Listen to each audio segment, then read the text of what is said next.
is a good/fair long distance parenting plan for a 7-year-old when there's 6 hours distance between the parents?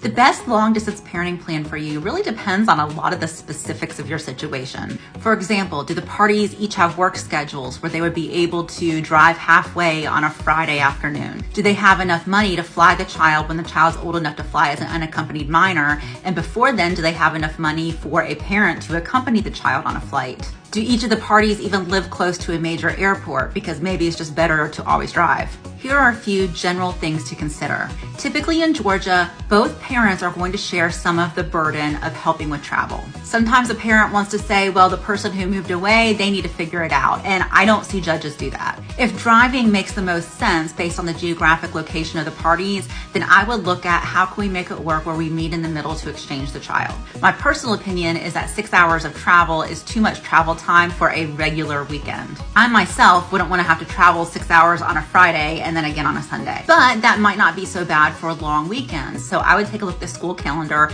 and let's say the child gets off for Columbus Day. Maybe the other parent can always have Columbus Day, you meet in the middle, and the child gets a 3-day weekend. And see what other long weekends you could give to the parent who's living far away. Then look at all the longer school breaks. And sometimes we do give the parent who lives far away more than half of those breaks, but not always. So you could say the parent in the other state always gets fall break, and then all the other holidays you split equally. You could also give that long distance parent more summertime. Sometimes that parent has the entire summer, or maybe they get half the summer. If the visits will be done by flying, a couple of options, not the only options, are splitting the cost of those flights 50-50, or using a pro rata share of income. So if one party makes 70% of the total family income and the other makes 30%, you could split it 70-30. A long distance parenting plan really is one that needs to be more customized to the family specific situation than one where everyone is local.